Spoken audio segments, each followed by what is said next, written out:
கலைஞரின் கருப்பு கண்ணாடி என்ற அமைப்பின் சார்பில் இப்படி ஒரு கலந்தாய்வு கூட்டத்தை ஏற்பாடு செய்து நடத்தி கொண்டிருக்கின்ற மாண்புமிகு தொழில்துறை அமைச்சர் ஆர்வீர் அண்ணன் டிஆர்பி ராஜா அவர்களே, இந்த நிகழ்வை நடத்தி கொண்டிருப்பது யார், அவர்கள் பட்டியல் என்ன என்றெல்லாம் அந்த பட்டியலின் இடம் தரப்படவில்லை. என் தங்கை சொன்னதால் பாலா அவர்களை சேர்த்துக் கொள்கிறேன். இந்த அமைப்பாளர் யாரெல்லாம் உழைத்தீர்கள், எப்படி உழைத்தீர்கள் என்பதை நான் அறிவேன். இப்போது கூட நண்பர் கேட்டார், நான் உங்களை பற்றி பேசியிருக்கிறேன், அதை நீங்கள் கேட்டிருக்க மாட்டீர்கள், ஒரு நிமிடம் இப்போது கேளுங்கள் என்று சொன்னார். ஒரு நாளைக்கு 24 மணி நேரம், அதில் கட்சிக்காக சிந்திப்பதை மட்டும் 21 மணி நேரம் செலவிடுகின்ற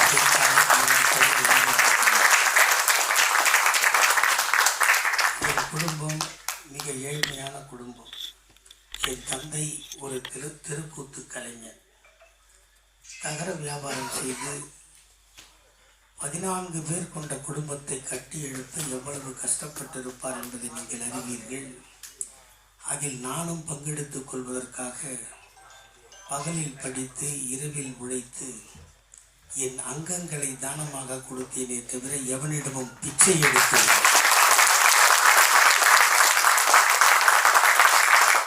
இந்த டிபிஎஸ் குடும்பம் என்று ஒரு 20 நாளைக்கு முன்னாடி ஒரு நண்பர் எனக்கு ஃபோன் பண்ணார். பின்னாடி தான் உட்காந்துருக்கேன். நான் சொன்னேன், சனிக்கிழமை நைட்டு ஒரு கால் பண்ணிங்கன்னா நான் வந்துடுவேன்னு. ஒருவேளை அவர் பண்ணியிருக்கலாம், நான் எடுக்காமல் இருந்திருக்கலாம். ஆனால் ஒரு நிகழ்ச்சியை ஒப்புக்கொண்டால் அந்த நிகழ்ச்சிக்கு குறித்த நேரத்தில் வர வேண்டும் என்ற கொள்கையில் மட்டும் நான் எப்போதும் சமரசம் செய்திருக்கிறேன். எனக்கு 1000 வேலைகள் இன்று இருந்தது. இன்று காலை தான் நான் சென்னை திரும்பினேன். மீண்டும் இன்று இரவு செல்ல வேண்டும். இந்த சமூக வலைதளத்தை கையாளுவதில் கூட நான் அவ்வளவு திறமைசாலி இல்லை. பார்ப்பதை, படிப்பதை, மக்களோடு நேராக பழகுவதை, கஷ்டப்படுபவர்களுக்கு காரியத்தை கேட்பதை, இதையெல்லாம் ஒன்று சேர்த்து உள்வாங்கி அதை என் மேடை பேச்சில் பயன்படுத்துகிறேனே தவிர வேறொன்றும் இல்லை. இங்கே தங்கை சொன்னதை போல உனக்கென்று ஒரு பிளாட்ஃபார்ம், அண்ணன் உதயண்ணா உங்களை எல்லாம் தேர்ந்தெடுத்து மேடைக்கு அனுப்பினார்.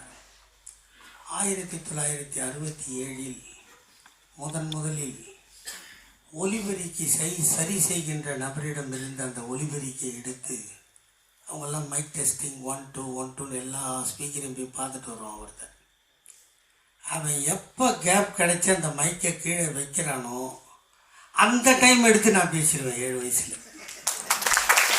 அந்த சவுண்ட் சர்வீஸ்காரன் வந்து என்னை அடிப்பான், அசிங்கமாக திட்டுவான்.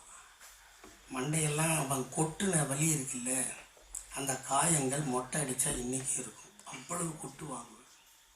ஏனென்றால் நாம் வாழ்கிறோமா, நமக்கு என்ன, நமக்கு இந்த கட்சி என்ன செய்தது, நம்மை எப்படி பார்த்து கொள்வது என்று சிந்திப்பவன் சுயநலக்காரன். இந்த கட்சிக்கு நாம் என்ன செய்தோம் என்று நினைப்பவன் ஒரு வீரன். அந்த வீரனாக இருக்க விரும்புகிறேன். 66 ஆண்டு காலம் கடந்து விட்டேன். ஐயா கலைஞரின் ஆன்மா இன்னும் எத்தனை நாள் என்னை வாழ வைக்கும் என்று தெரியாது. வாழுகின்ற காலத்தில் எல்லோரும் சொல்வார்கள், எல்லோருக்கும் ஊர்வலம் 2 தரம், ஒன்று கல்யாணத்துக்கு நடக்கும், ஒன்று இடுகாட்டுக்கு நடக்கும். எனக்கு மட்டும் ஒரே ஒரு ஆசை, அது 3ஆக இருக்க வேண்டும் என்று. ஒரு ஊர்வலம் நடந்து முடிந்து விட்டது. இன்னொரு ஊர்வலம் ஐயா கலைஞரையும் அண்ணன் தளபதியும் சின்னவரையும் பேசிக் கொண்டிருக்கும் போது என் உயிர் போக வேண்டும். அந்த மேடையிலிருந்து ஒரு ஊர்வலம், அதை இந்த டிபிஎஸ் குடும்பம் செய்யும் என்று நான் நம்புகிறேன். இப்போது கூட அந்த காணொலியில் பார்த்தேன், என்னை பற்றி பேசுகிறார் சிறைவாசல். நமது ஆட்சி, நமது கட்சி ஆட்சி. அந்த காலத்தில் நான் சிறையில் இருந்தேன். எனக்காக நான் பேசவில்லை என்றாலும் நீங்கள் எல்லோரும் எனக்காக பேசினீர்கள். அது எனக்கு என்னை சிறையில் வைத்ததை பற்றி நான் கவலைப்படவில்லை. வெளியில் வந்து கூட சொன்னேன். என் தகப்பன் என்னை கண்டித்தான். என்னை வாயை அடக்கு என்று சொல்லி ஒரு 5 மாதம் ஓய்வெடுக்க சொன்னார்கள் என்று தான் நினைத்து கொண்டேன். ஆனால் நண்பர்களே, சிறையில் இருந்தபோது நான் வருந்தவில்லை. வெளியே வந்து அந்த மேடை கிடைக்காமல் நான் பட்டபாடு ஒருவேளை செத்து போயிருப்பேன். அந்த நிலைமை எனக்கு இருந்தது. என்றாலும் கழகம் என்னை காப்பாற்றும், கழகம் என்னை கரை சேர்க்கும். அண்ணன் டிஆர்பி ராஜா போன்றவர்கள் எல்லாம் போன நாடாளுமன்ற தேர்தலில் 24இல் நான் அண்ணாமலை போட்டியிடுகின்ற தொகுதியில் பிரச்சாரத்தை மேற்கொண்டிருந்தேன். சின்னவர் வருகிறார். அந்த கூட்டத்தில் நான் ஒரு குட்டையானவன். அமைச்சர் எவ்வளவு உயரம் என்று உங்களுக்கு தெரியும். பிரச்சாரம் முடிந்து மதிய உணவுக்கு போகிறார்கள். நான் அந்த நேரத்தை கூட இழக்க விரும்பாமல் சன் டிவி தொலைக்காட்சிக்கு ஒரு ஓரத்தில் நின்று பேட்டி கொடுத்து கொண்டிருந்தேன். அப்போது அந்த வாகனத்தில் அண்ணன் டிஆர்பி ராஜா தான் என்னை பார்த்துவிட்டு ரூமுக்கு வான்னு சொன்னார். அந்த கான்வாயோடு என்னால் போட்டி போட முடியல. பின்னாடி தான் போனேன். பின்னாடி போனால் சின்னவர் ரூமுக்கு போயிட்டார். இவர் ரூமில் விட்டுட்டு இறங்கி வந்தவர் அந்த வலது கை எடுத்து என் தோளில் போட்டார். அப்படியே தரையோடு அமைஞ்சிட்டான் பாரு. நீ தான்ப்பா இன்னைக்கு ஊரெல்லாம் கலக்கிற, நீ கலக்கு, நான் பார்த்துக்கிறேன் அப்படின்னு சொன்னார். யார் பார்த்துக்கிறாங்க பார்க்கலன்றது எனக்கு தெரியாது. நான் வாழும் காலம் வரை இந்த இயக்கம் வாழ வேண்டும் என்று நினைப்பவன். இந்த இயக்கம் வாழ்வான், எதிர்கால சமூகம் வாழும். இப்போது நான் சொன்னதெல்லாம் எதற்காக சொன்னேன் என்று சொன்னால், நீங்கள் எழுதுகிறீர்கள், அது ஆவணமாக்கப்படுகிறது, அதற்கு ப்ரூஃப் இருக்கிறது. அதற்கு நீங்கள் யார் எழுதுகிறீர்களோ அவர்கள் பொறுப்பேற்க வேண்டும். நான் பேசுகிறேன் என்றால் சில நேரத்தில் உணர்ச்சி வசப்படுகிறேன். உண்மையாக தெரியும் உங்களுக்கு. இந்த நாள் வரை 6 வயதிலிருந்து இதுவரை என் கைகளில் குறிப்பு இருந்ததை நீங்கள் பார்த்திருக்க முடியாது. எல்லாவற்றையும் உள்வாங்கிக் கொண்டு அதற்கு வீட்டில் ஒரு ரிகல்ஸ் எடுத்துட்டு, ரிகல்ஸில் எதாவது சப்ஜெக்ட் சிக்கிச்சுன்னா அதை எடுத்து முன்ன பின்ன போட்டு இப்படிலாம் பார்த்து மேடையில் வர எனக்கு மற்றவர்கள் நம் இயக்கத்தையும் தலைமையையும் விமர்சிக்கும் போது எழுகின்ற கோபத்தில் என் வார்த்தை தடுமாறுமே தவிர மற்றபடி என் முன்மாதிரியில் நான் பேசுகிறேன். ஆகவே நீங்கள் இங்கே இருப்பீர்கள்.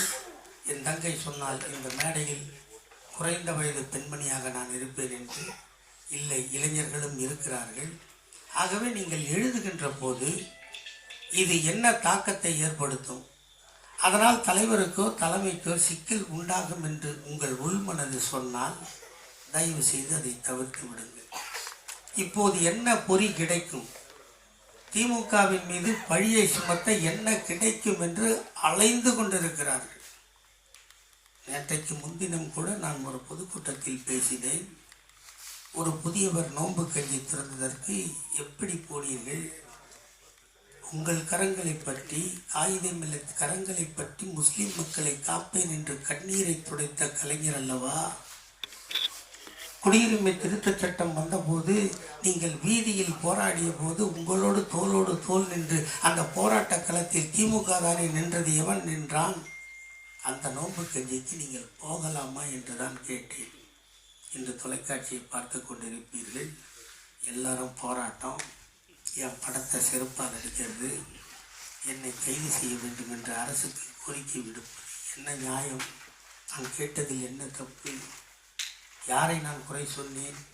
என் கட்சி உங்களுக்காக உழைத்திருக்கிறது, என் கட்சி உங்களை கண்ணீரை துடைத்திருக்கிறது, என் கட்சி உங்களுக்கு இடஒதுக்கீடு கொடுத்திருக்கிறது. இந்தியா முழுக்க முஸ்லிம் தோழர்களும் கிறிஸ்தவ தோழர்களும் சிறுபான்மை மக்களும் பாதுகாப்பாக ஒரு மாநிலத்தில் வாழ்கிறார்கள் என்று சொன்னால் அது தமிழ்நாடை தவிர வேறு எங்கும் இல்லை. ஆனால் அந்த ராயபுரத்தை சேர்ந்த முன்னாள் அமைச்சர் அவர்களை தூண்டிவிட்டு இப்படி செய்ய பார்க்கிறார். ஆனால் இந்த சலசலப்புக்கெல்லாம்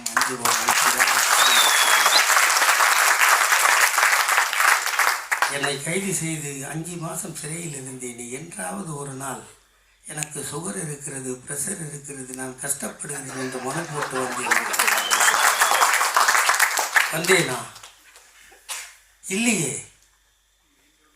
அப்போ கூட என்னை வெளியே வந்து ஒருத்தன் கேட்டான், உங்களுக்கு கஷ்டமா இல்லையா ஜெயிலுன்னு கேட்டான். அப்போ நான் சொன்ன பதில் உங்களுக்கு ஞாபகம் இருக்குன்னு நினைக்கிறேன். என் தந்தை கட்டி தந்த வீட்டை விட எங்கள் தாத்தா கலைஞர் கட்டிய சிறைச்சாலை சிறப்பாக இருக்கிறது. 5 மணிக்கு பத்திரிக்கையில் வந்தது என்னை சேர்த்துட்டாங்கன்னு சொல்லி. 7 மணிக்கெல்லாம் தந்தி டிவி மைக்க தூக்கிட்டு பண்ணாது என் வாய் முன்னாடி வச்சுட்டான். இப்போதும் பேசுவீர்களா என்று கேட்டான். நான் சொன்னேன், தலைமையை விமர்சித்தால் தலையே போனாலும் பேசுவாங்க. ஒரு வாட்டி பிறக்கிறோம், ஒரு வாட்டி இருக்கிறோம். இப்படி உயிருக்கு தந்தை பெரியார் பயந்திருந்தால், பேரறிஞர் அண்ணா பயந்திருந்தால், அண்ணன் தலைவர் கலைஞர் பயந்திருந்தால், அண்ணன் தளபதி பயந்திருந்தால், சனாதனத்தை பற்றி பேசிவிட்டு எங்கள் அண்ணன் சின்னவர் பயந்திருந்தால் இந்த நாட்டுக்கு விடியல் கிடைத்திருக்கார்.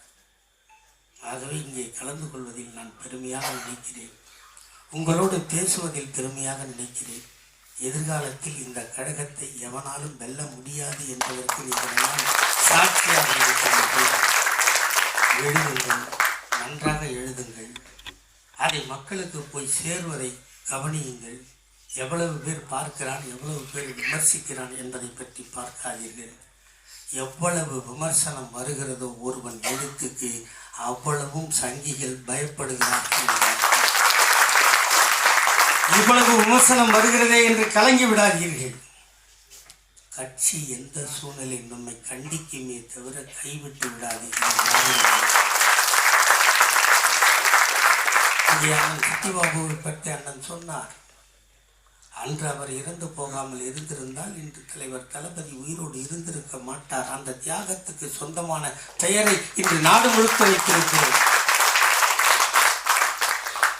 அப்போது இறந்து போனாரே என்று அவரை விட்டுவிட்டோமா? இல்லை.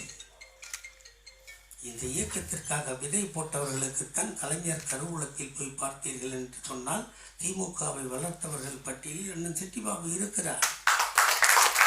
நாளை ஒருவேளை எனக்கு ஏதாவது நேர்ந்தால் என் புகைப்படம் அங்கு இருக்கும். அதுதான் எனக்கு பெருமையை தவிர எத்தனை கோடி சம்பாதித்தேன் என்பது.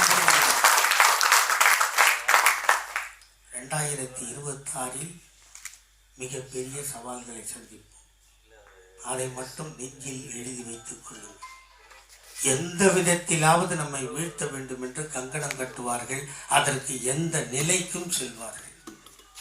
ஏனென்று சொன்னால் எல்லா மாநிலங்களிலும் எவனோடாவது கூட்டணி சேர்ந்து அவனை வீழ்த்தி அல்லது அந்த கட்சியை முழுவதாக ஏப்பம் விட்டு அங்கே அவர்கள் நிறுவி விடுகிறார்கள். கடந்த நாடாளுமன்ற தேர்தலில் கூட கேரளாவில் ஒரே ஒரு இடம் கால் வைத்து விட்டார்கள். அவர்களை வேரோடும் வேரடி மண்ணோடும் தூக்கி வீசுவது திமுக என்ற இயக்கத்தை தவிர இல்லை என்ற நிலை அவர்களுக்கு தெரிகிறது. எப்படியாவது இங்கே வர வேண்டும்.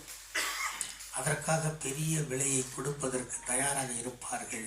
உங்களையும் குறிவைத்து தாக்க நினைப்பார்கள். எந்த தாக்குதலுக்கும் தயாராக இருங்கள். உங்கள் அண்ணனாக சொல்கிறேன். இளைஞர்களாக இருந்தால் உங்கள் அப்பன் ஸ்தானத்தில் இருந்து சொல்கிறேன். எதற்கும் அஞ்சாதீர்கள். முன்வைத்த காலை பின் வைக்காதீர்கள். ஆனால் கவனமாக செயல்படுங்கள்.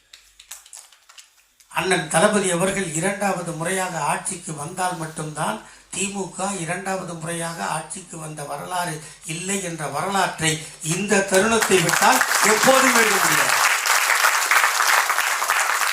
அதை எழுதி காட்ட வேண்டும். இந்த நாட்டுக்காகவும் இந்த மண்ணுக்காகவும் பல்வேறு உயிர் தியாகங்களை செய்தோம். இங்கே நின்று பேசுகிறோம். பக்கத்தில் தான் டி நகர். நோய்வாய்ப்பட்டு இறந்தான் என் நண்பன் ஜே அன்பழகன். கொரோனாவுக்கு உதவி செய்ய போய் இறந்தார். அதை கூட நேற்று கூட்டத்தில் சொன்னேன். எங்களை கொடுத்து உங்களை காப்பாற்ற ஒரு கட்சி திமுக என்று சொன்னேன். அப்படி பல்வேறு இடங்களில் உயிர்களை கொடுத்து இந்த நாட்டை பலமாக்கி இருக்கிறோம். ஒரு 90% பதிவாகுதா? இல்லை. 50, 55, 60, 65 தாண்டி மிச்சம் பேர் இந்த நாட்டை பற்றியும் மக்களை பற்றியும் கவலைப்படாத வீட்டில் இருக்கான். அவனை தட்டி எழுப்புகின்ற வேலையை நீங்கள் செய்து முடித்து விட்டால் திமுகவை எவனாலும் வசதி.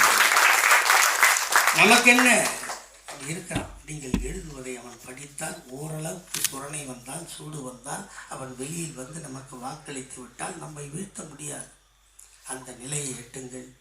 அடுத்தடுத்து வருகின்ற நிகழ்வுகளுக்கு இவை அழியுங்கள். என்னால் முடிந்த ஆலோசனைகளை நான் அறிவுரை சொல்வது அளவுக்கு நான் பிரித்த படிப்பாளி இல்லை. நான் ஒரு படைப்பாளி இல்லை. நான் முன்பே சொன்னதைப் போல ஒரு திருக்கூத்து கலைஞரின் மகன். என்னால் இயன்றதை இந்த இயக்கத்திற்கு தருகிறேன். எழுதுங்கள், என்னையும் பார்த்து கொள்ளுங்கள். நான் காலமெல்லாம் இந்த இயக்கத்திற்காக உழைப்பேன். இப்படி ஒரு கூட்டத்தை ஏற்பாடு செய்து நடத்தி கொண்டிருக்கின்ற அண்ணன் டிஆர்பி ராஜா அவர்களுக்கும் இந்த கலைஞரின் கடுப்பு கண்ணாடி அமைப்புக்கும் என் நெஞ்சார்ந்த நன்றி.